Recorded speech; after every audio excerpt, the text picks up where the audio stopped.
Hello everyone and welcome back to our YouTube channel sensible pharmacist. तो आज की video में हम बात करने वाले हैं एम्स फार्मासिस्ट का जो एग्जाम हुआ था, यानी कि प्रीवियस ईयर क्वेश्चन पेपर के बारे में। इससे पहले जो आपका एग्जाम हो चुका है एम्स फार्मासिस्ट के लिए, उसमें कौन कौन से क्वेश्चन पूछे गए थे और उनसे ताकि आपको आने वाले एग्जाम में क्या हेल्प मिल सकती है, वो सब हम इस वीडियो में अंदर बात करने वाले हैं। तो जैसे ही आपने देखा कि CRE की नोटिफिकेशन के बाद, कॉमन रिक्रूटमेंट एग्जाम के बाद एकदम से बाढ़ आ गई है। इस बारे में लोगों को जानने की इच्छा रहती है कि पहले एम्स ने किस प्रकार के क्वेश्चन पूछे हैं। अगर आप लोगों ने भी पहले अगर एम्स का फार्मासिस्ट का कोई एग्जाम दिया है तो आपने देखा होगा कि एग्जाम होने के बाद, क्योंकि ये कंप्यूटर बेस्ड एग्जाम होता है, तो आपको क्वेश्चन पेपर तो दिया नहीं जाता है, लेकिन उसके बाद जब आपको आंसर की चैलेंज करने का मौका मिलता है तो उस टाइम पे आपको आपकी पूरा क्वेश्चन पेपर विद आंसर की दिया जाता है। आप अपना लॉगिन आईडी से, पासवर्ड से एंटर करके लॉगिन करके उसे चेक करते हैं। तो ऐसा ही आज हमारे पास एक क्वेश्चन पेपर है जो कि ओरिजिनल है, ऑथेंटिक है, बिल्कुल ऐसा ही इधर उधर से क्वेश्चन हमने नहीं उठाए, बिल्कुल एक्चुअल पेपर है जो आपका एम्स भुवनेश्वर के द्वारा एग्जाम पेपर लिया गया था। किसी स्टूडेंट का ये हमें इंटरनेट से मिल गया है। तो आइए हम इसके बारे में डिस्कस करते हैं। इसके जो आंसर्स हैं वो आंसर किसके द्वारा दिए गए हैं, वो दिए गए हैं एम्स की तरफ से, ठीक है, वो ऑफिशियल आंसर की है। तो चलिए बात कर लेते हैं। तो हम क्या बात कर रहे हैं, एम्स भुवनेश्वर का जो हमारा एग्जाम था, इसके अंदर कौन कौन से क्वेश्चन पूछे गए थे, ठीक है। आप देख भी सकते हो, All India Institute of Medical Sciences Bhubaneswar के द्वारा ये क्वेश्चन पेपर आपका दिया गया है, ठीक है। ये आपकी कोई भी जो भी आपका स्टूडेंट था या जो भी कैंडिडेट था उसका ये एग्जाम आईडी है, ठीक है, पार्टिसिपेंट आईडी है। चलो अब देख लेते हैं इसके अंदर। यहाँ से आपको ये क्लियर दिख रहा होगा किसके के लिए, फार्मासिस्ट ग्रेड 2 के लिए एग्जाम था हमारा। चलो स्टार्ट करते हैं सबसे पहले। अब क्योंकि इसके अंदर क्वेश्चन के अंदर वैसे ही आपको आंसर क्लियरली दिख रहा है, लेकिन फिर भी थोड़ा बहुत तो हम डिस्कस करेंगे ही। तो देखो फर्स्ट क्वेश्चन क्या पूछ रहा है, विच liquid doses form typically consist of a mixture of oil and water and require shaking before use. इसमें दो चीजें ध्यान देने की है। इसने कहा कि इनमें से कौन सी डोजेज फॉर्म है जिसके अंदर ऑयल एंड वाटर का मिक्सचर होता है, एंड दूसरा क्या, शेकिंग बिफोर यूज। अब आपने बहुत सारी फॉर्मुलेशन के ऊपर ये लिखा देखा होगा, शेक वेल बिफोर यूज। अब शेक वेल बिफोर यूज तो सस्पेंशन के ऊपर भी लिखा होता है, लेकिन इसमें इन्होंने क्या बोला, दूसरी बात क्या थी कि मिक्सचर होना चाहिए किस किस का, ऑयल का एंड वाटर का। वाटर और ऑयल का मिक्सचर होना जरूरी है। तो इन चारों में से ना तो सॉल्यूशन के अंदर ऑयल एंड वाटर का मिक्सचर होता, क्यों, क्योंकि इसके अंदर ऑयल हमारा नहीं होता। इसके अंदर सॉल्यूशन क्या होता है, या तो दो लिक्विड को मिला दिया जाता है, या फिर आपका लिक्विड के अंदर, यानी कि हम जिसे सॉल्वेंट बोलते हैं, सॉल्वेंट के अंदर सोल्यूट को डिसोल्व किया जाता है, उससे क्या बनता है, आपका सॉल्यूशन बनता है। सस्पेंशन भी नहीं, सस्पेंशन के अंदर क्या होते हैं, आपके कोलाइडल सॉल्यूशन होते हैं एक प्रकार के, उसे मिक्स किया जाता है। और एलिक्सर, एलिक्सर क्या होता है आपका, एलिक्सर एक आपका अल्कोहल बेस्ड लिक्विड होता है जो जनरली आपका जो है टेस्ट को मास्क करने के लिए यूज किया जाता है, लिक्विड डोसेज फॉर्म है ये। तो इसके अंदर सिर्फ इमल्शन ही ऐसा बचता है जिसके अंदर ऑयल एंड वाटर का मिक्सचर होता है। आपने सुना भी होगा अगर आपने पढ़ा है तो, ये oil in water based emulsion and water in oil based emulsion, दो प्रकार के होते हैं ना, जिसके अंदर ऑयल को डिसोल्व किया जाता है वाटर के अंदर, वो क्या होता है आपका, वो होता है आपका ऑयल इन वाटर। और जिसमें वाटर को ऑयल के अंदर डिसोल्व किया जाता है वो होता है आपका वाटर इन ऑयल, ठीक है। तो दो होते हैं आपको, oil in water and water in oil, ठीक है। ये था आपका फर्स्ट क्वेश्चन। चलिए अब सेकंड क्वेश्चन की तरफ बढ़ते हैं। सेकंड क्वेश्चन यहाँ पे है, which organ produce hydrochloric acid and pepsin for protein digestion. अब डाइजेस्टिव सिस्टम से क्वेश्चन पूछा गया आपका कि सबसे पहली बात है आपके डाइजेस्टिव सिस्टम के किस पार्ट के अंदर HCl रिलीज होता है, और दूसरा क्या है जहां पे आपका क्या हो, प्रोटीन डाइजेशन भी होता हो। तो प्रोटीन डाइजेशन कहां होता है आपका, स्टमक के अंदर होता है। और चलो ये भी अगर आपको नहीं पता है तो यहां से डायरेक्ट पता है आपको कि HCl आपका स्टमक ही रिलीज करता है। तो इसका एग्जैक्ट आंसर क्या रहेगा, आपका स्टमक रहेगा। डायरेक्ट क्वेश्चन पूछा गया आपका, ये आपके 11th क्लास के लिए NCERT बायोलॉजी से क्वेश्चन उठाया गया है। चलिए बढ़ते हैं नेक्स्ट क्वेश्चन की तरफ। थर्ड क्वेश्चन है हमारा, which of the following sexually transmitted disease, STD के बारे में बात कर रहा है, is caused by bacterium and can lead to the chronic pelvic pain and fertility issues if left untreated. इनमें से कौन सी ऐसी STD है, पहले उन्होंने क्या मेंशन कर दिया कि ऐसी कौन सी डिजीज जो कैसी है, सेक्सुअली ट्रांसमिटेड है, अगर उसे अनट्रीटेड छोड़ दिया जाए, यानी कि उसे ट्रीट नहीं किया जाए, ठीक नहीं किया जाए, तो उससे क्या हो सकता है, क्रोनिक पेल्विक पेन, पेल्विक आपके रीजन के अंदर पेन हो सकता है जो धीरे धीरे बढ़ेगा, और फर्टिलिटी इशू हो सकते हैं, यानी कि फर्टिलाइजेशन के अंदर प्रॉब्लम आएगी, कंसीव करने में प्रॉब्लम आएगी। और दूसरा इन्होंने ये भी बता दिया कैसा ये बैक्टीरियम है, बैक्टीरिया के द्वारा फैलाया जाता है। तो अगर ये सिर्फ एक ही चीज पे भी आप ध्यान देते हो ना, बैक्टीरियम वाले पे, तो यहां से पता चल जाएगा आपका जो पहला ऑप्शन है वो नहीं है, क्यों, क्योंकि वायरस के द्वारा हो रहा है। सेकंड ऑप्शन ये भी नहीं है, क्यों, क्योंकि वायरस के द्वारा फैल रहा है। थर्ड ऑप्शन भी नहीं है, क्यों, क्योंकि ये भी वायरस के द्वारा फैल रहा है। तो बचा एक ही ऑप्शन, और वो आपका क्या रहेगा, क्लेमाइडिया, ठीक है। तो यहाँ से आप इसका आंसर भी ढूंढ सकते थे अगर आप स्मार्ट तरीके से चलते हो। अगर आपको नहीं भी पता है किस डिजीज के बारे में ऐसी कौन सी है, तो यहाँ से आप उठा सकते हो कि बैक्टीरिया से तो ये फैलने वाली डिजीज पूछी गई है, बाकी तीन ऑप्शन तो हमारे वायरस के हैं। क्लियर है। चलो अब नेक्स्ट क्वेश्चन पे पहुंचते हैं। Which organ system is responsible for supporting the body, support करता है हमारी बॉडी को, प्रोटेक्टिंग इंटरनल ऑर्गन, अंदरूनी जो हमारे अंग हैं उनको प्रोटेक्ट करके रखता है, एंड फैसिलिटेटिंग मूवमेंट, हमारे मूवमेंट के अंदर हेल्पफुल होता है। ठीक है, तो हमारे शरीर का ढांचा किससे बना है? स्केलेटल सिस्टम से बना है, हड्डियों से बना है, बोन से बना है। जो प्रोटेक्ट करता है हमारी बॉडी को, इंटरनल ऑर्गन उसके अंदर पैक है। अब आपका जो हार्ट कहाँ है? आपकी रिब्स के अंदर कवर्ड है। आपका लंग्स कहाँ का है? आपकी रिब्स के अंदर है ना। तो और क्या करता है? फैसिलिटेटिंग मूवमेंट, आपकी मूवमेंट के अंदर हेल्प करता है, चलने फिरने में, अलग अलग बॉडी मूवमेंट्स में हेल्प करता है। तो जाहिर सी बात है, इसका आंसर आपका क्या रहेगा? Skeletal system. ठीक है भाई, move to next question. Which of the following is not a common surface infection caused by bacteria? इनमें से कौन सा एक कॉमन सरफेस इन्फेक्शन नहीं है जो एक बैक्टीरिया के द्वारा कोज किया जाता है? कौन सा नहीं है? तो इम्पेटिगो, सेल्यूटोस, बॉयल्स, अगर इनके बारे में भी आप नहीं जानते तो डायरेक्ट यहाँ पे आप आंसर लगा सकते हो आपका रिंग वॉर्म, क्योंकि यही एक इनमें से ऑड वन आउट हो रहा है आपका, जो कॉमन सरफेस इन्फेक्शन नहीं है जो बैक्टीरिया के द्वारा फैलाया जाता हो। ठीक है, तो ये किसके द्वारा होता है? जनरली से फंगस इन्फेक्शन भी बोल सकते हैं, कैंडिडा के द्वारा इन्फेक्शन होता है या फंगस के द्वारा होता है, बैक्टीरिया के द्वारा नहीं होता है। तो ये भी ऑड वन आउट पिछले क्वेश्चन की तरह आप इसको निकाल सकते हो। ठीक है भाई, move to next question. Which of the following is an common example of an antibiotic? इनमें से कौन सा एक एग्जाम्पल आपका एंटीबायोटिक का है? तो देखो, ब्रूफेन एंड एस्प्रिन क्या है? आपकी नशेड्स हैं। ठीक है, पेन किलर के तौर पे यूज की जाती हैं। एंटीहिस्टामिन, एंटीहिस्टामिन क्या होता है? आपका एंटी एलर्जिक ड्रग है। ठीक है, कब ली जाती है? एलर्जी के अंदर ली जाती है। तो बचा के आपका पेनिसिलिन, और पेनिसिलिन आपका क्या है? Direct antibiotic. जिन्होंने एंटीबायोटिक वाला चैप्टर पढ़ा होगा वो उसको डायरेक्ट भी कर सकते हैं, लेकिन जिन्होंने अभी तक वो नहीं पढ़ा होगा वो इन तीनों को नेग्लेक्ट करके हमारा जो फोर्थ बचता है वो आंसर होगा, उस तरीके से निकाल सकते हैं। ठीक है, तो पेनिसिलिन आपका कौन सा एंटीबायोटिक होता है? Beta lactam type. क्यों? क्योंकि इसके अंदर बीटा लैक्टम रिंग प्रेजेंट होती है। ठीक है, हम आगे फार्माकोलॉजी में जब एंटीबायोटिक्स पढ़ेंगे तो उसके अंदर हम डिटेल में इन चैप्टर्स को पढ़ेंगे, पेनिसिलिन और बीटा लैक्टम क्या होता है ये सब, तो वहां पे हम डिटेल में देखेंगे। Move to next question. in compounding pharmacy which is critical consideration when working with powdered medication?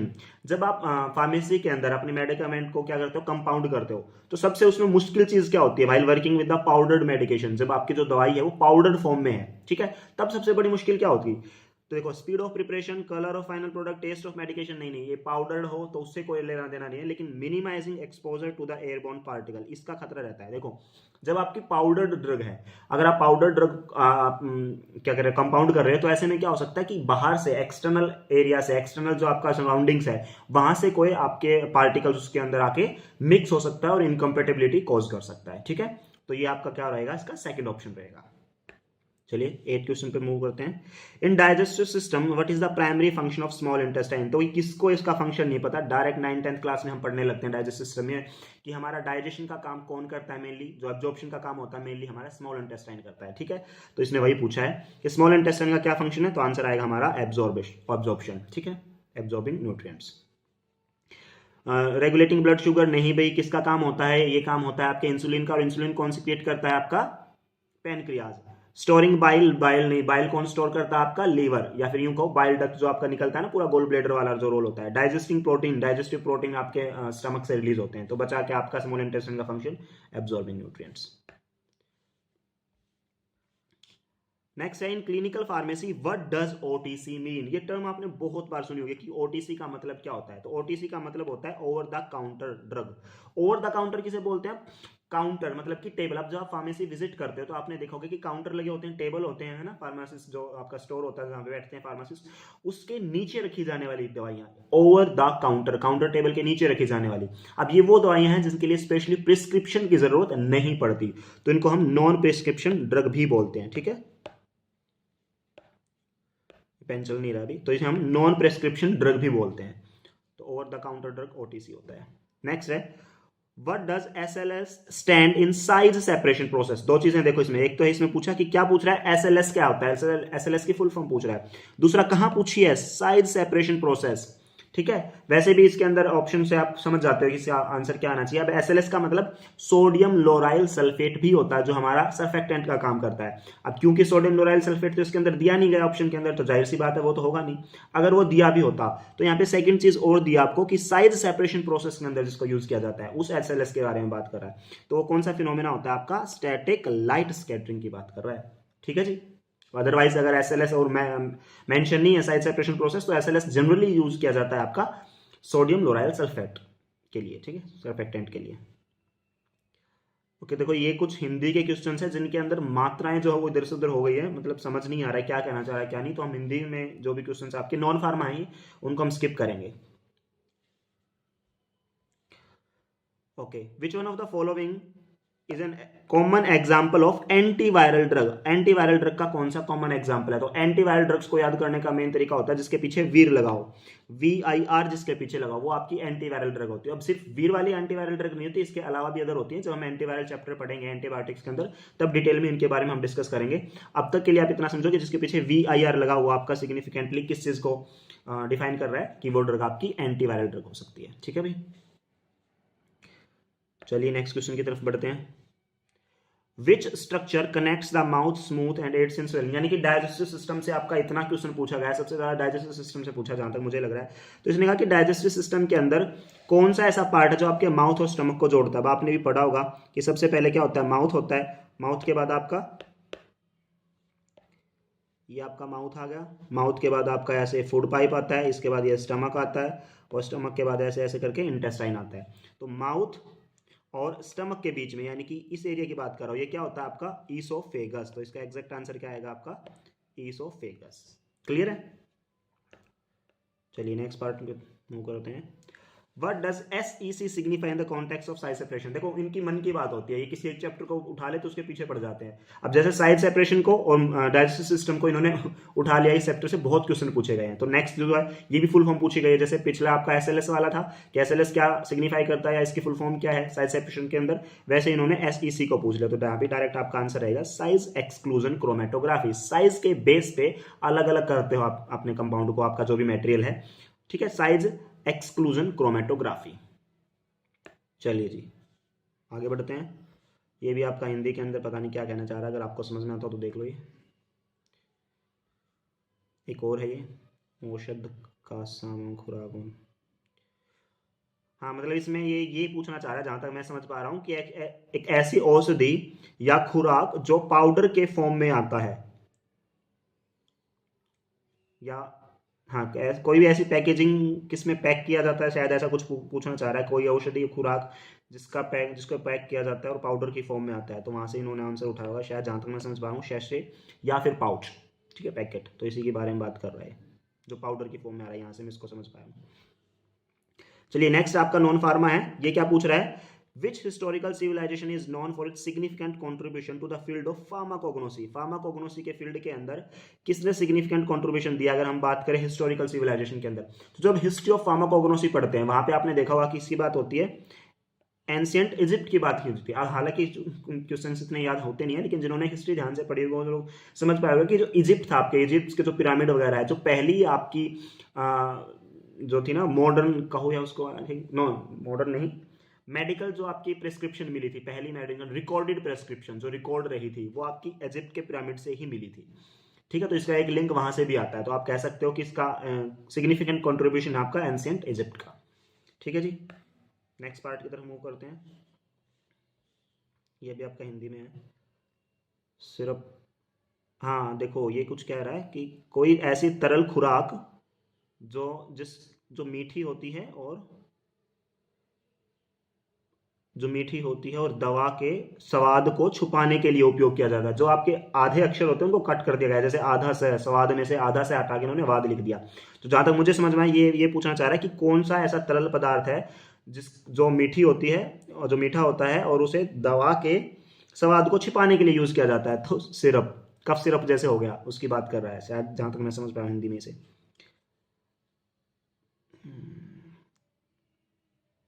ओगन नाइजंग, पता नहीं, देख लेना भाई ये क्या है। हाँ जी, 20 क्वेश्चन पे जाते हैं, 20th के ऊपर। What is the term for the ability of micro organism to resist the effect of anti microbial drug? यानी कि ये कहना चाह रहा है कि हम कौन सी उस टाइम पे टर्म यूज करेंगे जब हमारी एंटी माइक्रोबियल का इफेक्ट आना बंद हो जाए किसी माइक्रो ऑर्गेनिज्म पे। एंटी माइक्रोबियल मतलब एंटी मतलब अपोजिट, माइक्रोबियल मतलब माइक्रोब के अपोजिट जो काम करे, उस ड्रग की बात कर रहा है, यानी कि आपकी जनरली एंटीबायोटिक की बात कर रहा है। तो जब एंटीबायोटिक का इफेक्ट माइक्रो ऑर्गेनिज्म पे आना बंद हो जाए, उस प्रोसेस को हम क्या कहते हैं? रेजिस्टेंट, कि वो रेजिस्ट कर गया, अब उसके ऊपर जो है उसने म्यूटेट कर लिया, अब उसके ऊपर उस दवाई का कोई असर नहीं होने वाला है। तो उस प्रोसेस को या फिर उस टर्म को हम क्या कहते हैं? रेजिस्टेंट। नेक्स्ट फिर से हिंदी का है भाई, ये भी मेरे को नहीं समझ में आ रहा, देख लेना आप। कोई एसटीडी ड्रग, उसके डिजीज के बारे में बात कर रहा है, जिसकी वजह से क्या होता है पता नहीं, जीवाणु शॉइड। बाकी 3 डिजीज मुझे समझ आ रही हैं, पहली लेशमानिया है, तीसरी गोनेरिया है, फोर्थ सिफिलिस है। ये सेकंड वाले ही नहीं समझ में आ रही और यही इसका आंसर है। टेलीकॉम सी का उपयोग मुख्यतः किसके लिए किया जाता है? दवा वितरण के लिए, शायद ये यही कहना चाह रहा होगा। तो ये भी एक हिंदी क्वेश्चन है, देख लेना क्या है, जान तो मुझे नहीं पता ये, क्योंकि समझ नहीं आ रहा ना, क्योंकि कुछ वर्ड जो है मिस हैं, इसलिए समझ नहीं आया, इसलिए नहीं कि मेरी हिंदी नहीं है, हिंदी बहुत अच्छी है। चलिए जी 23rd क्वेश्चन पे बात करते हैं, क्या कह रहा है ये? Which component of the central nervous system is responsible for the processing sensory information higher order thinking? Direct question पूछ लिया गया आपके सीएनएस से, आपके ब्रेन से पूछा गया है कि हमारे ब्रेन का कौन सा पार्ट या हमारे सीएनएस का कौन सा पार्ट इस चीज के लिए रिस्पॉन्सिबल है कि जो सेंसरी इंफॉर्मेशन को प्रोसेस करता है। तो देखो 2 बड़े पार्ट होते हैं हमारे, एक तो होता है हमारा सेरेब्रम और एक होता है हमारा सेरेब्रम। जो लार्जेस्ट पार्ट होता है वो हमारा होता है सेरेब्रम, ठीक है। और सेरेब्रम जो पीछे आपके ईयर के जो पीछे प्रेजेंट होता है वो होता है आपका सेरेब्रम, यानी कि सेरेब्रम थोड़ा सा छोटा होता है कंपेरेटिव टू सेरेब्रम, ठीक है। अब इसने कहा कि कौन सा सेंसरी इंफॉर्मेशन के लिए रिस्पॉन्सिबल है। तो भाई सेरेबेलम जो होता है ये हमारा मोटर के लिए होता है, इसको आप ऐसे याद रखना। ये पेन भी सिलेक्ट नहीं हो पा रहा। तो सेंसरी हमारा मोटर के लिए होता है, सॉरी सेरेबेलम हमारा मोटर के लिए होता है और सेरेब्रम ये हमारा सेंसरी के लिए होता है। और सेंसरी इन्होंने पूछा है, तो इसके लिए कौन सा हमारा रिस्पॉन्सिबल रहेगा? सेरेब्रम। और हाई ऑर्डर थिंकिंग के लिए यही हमारा रिस्पॉन्सिबल होता है और largest part of our brain होता है। चलिए नेक्स्ट क्वेश्चन पे मूव करते हैं। Which type of the infection is caused by a fungus and often affects the feet leading to itching and peeling skin? यानी कि ये पूछा है कि कौन सा इनमें से एक फंगल इन्फेक्शन है। यहीं पे सारी बात खत्म हो जाती है। इसने पूछ दिया कि जो फंगस के द्वारा कॉज किया जाए, तो फंगस के द्वारा कॉज किया जाता तो कौन सा हमारा फंगल इन्फेक्शन कहेंगे उसे। बैक्टीरिया से होता तो बैक्टीरियल बोलते, पैरासाइट से होता तो पैरासाइटिक बोलते, और अगर वायरस से होता तो वायरल इन्फेक्शन बोलते। तो अब इन्होंने यहीं पे क्वेश्चन खत्म कर दिया, हालांकि आगे पढ़ने की जरूरत थी नहीं। Which often affects the feet and leading to itching and peeling skin, यानी कि जो आपके फिट्स के अंदर हो सकता है, ईचिंग कॉज करता है और स्किन पील कर सकती है, उखड़ सकती है, ठीक है। तो फंगस ही आप समझ सकते थे कि फंगल इन्फेक्शन के बारे में बात कर रहा है। वीडियो थोड़ी लंबी हो रही है तो जल्दी जल्दी करते हैं खत्म इसे। What does NPO mean when written on the patient chart or order? Prescription के अंदर NPO का क्या मतलब होता है? जब आप लैटिन टर्म पढ़ते हो तो वहां से भी इनको याद करते हो, फर्स्ट सेमेस्टर के अंदर ही आती है बी फार्मा के अंदर। तो NPO का मतलब होता है नथिंग बाय माउथ, माउथ से आपको कुछ भी नहीं लेना है, ठीक है। कोई भी जो आपको प्रिस्क्रिप्शन पे कुछ ड्रग दी है, फॉर एग्जाम्पल आपको क्रीम दी गई है, ऑइंटमेंट दिया गया है अलग से लगाने के लिए, जेल दिया गया है, स्प्रे दिया गया है, तो वहां पे NPO मेंशन होता है कई बार, नथिंग बाय माउथ, यानी कि माउथ से आपको कुछ भी नहीं लेना है।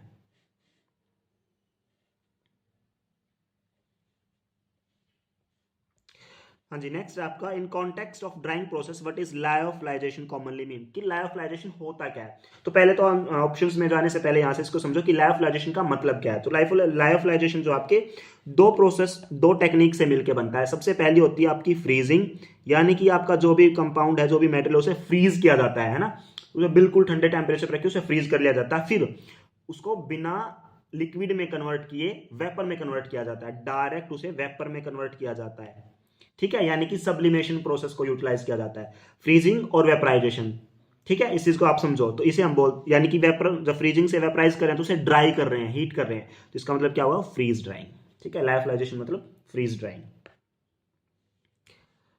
नेक्स्ट क्वेश्चन आपका, which STD is characterized by an itchy parasitic infection of the pubic hair region and caused by a crab louse? यहीं से आपका समझ में आना जाना चाहिए। वो पैरासिटिक इन्फेक्शन है of the pubic hair region, ठीक है। प्यूबिक हेयर के अंदर जो है इन्फेक्शन हो सकती है आपकी, तो इसे बोलते हैं हम पिथेरियस प्यूबिस। इसके बारे में थोड़ा ज्यादा जानने के लिए आप थोड़ा इंटरनेट पे इसके बारे में पढ़ना। बाकी तीनों जो है आपकी एसटीडीज होती है और इनका हेयर से कोई लेना देना नहीं होता, कि प्यूबिक हेयर कोई अफेक्ट नहीं करती। तो बच्चे की आपकी पिथेरियस प्यूबिस। 30th क्वेश्चन आपका, in pharmaceutical clarification and filtration UFDF typically refer to? जब इन्होंने यही बोल दिया कि in pharmaceutical clarification and filtration, तो फिल्ट्रेशन से रिलेटेड आपका क्या है?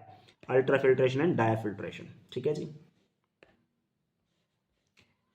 नेक्स्ट आपका, which drug classification include medicament that are used to treat and prevent nausea and vomiting? मतलब वो ड्रग्स आपकी जो सर्जरी के दौरान या फिर कीमोथेरेपी के दौरान, किसी भी टाइम के दौरान जब आपकी नोजिया और वॉमिटिंग, उल्टी को रोकने के लिए दी जाती है, जी में चलाने को रोकने के लिए दी जाने वाली ड्रग्स को हम क्या कहते हैं? डायरेक्ट क्वेश्चन है भाई ये भी, एंटीएमेटिक्स, ठीक है। एंटी डिप्रेसेंट जो डिप्रेशन को कम करने के लिए दी जाती है, एंटी फंगल जो फंगल इन्फेक्शन को ट्रीट करने के लिए दी जाती है, एंटी पायरेटिक्स जो आपके बुखार को कम करने के लिए दी जाती है। तो बच्चे क्या आपके एंटीएमेटिक्स। नेक्स्ट आपका what role does chromatography play in pharmacognosy. Pharmacognosy के अंदर क्रोमेटोग्राफी का क्या रोल है। अब क्रोमेटोग्राफी होती क्या, क्रोमा मतलब कलर, कलर के बेसिस पे आप जो है कंपाउंड्स का सेपरेशन करते हो। एक मिक्सचर है, सॉल्यूशन है जिसके अंदर बहुत सारी चीजें मिक्स हैं, आप उसका पेपर या जो भी क्रोमेटोग्राफी रन करते हो तो उससे क्या होता है, कलर के बेसिस पे उनकी जो है सेपरेशन होती है, ठीक है। तो इन्होंने क्या कहा, देखो identifying and separating chemical components of natural products, उन्हें अलग अलग सेपरेट करते हो और सेपरेट करके उन्हें आइडेंटिफाई कर सकते हो कि क्या क्या इसके अंदर प्रेजेंट था।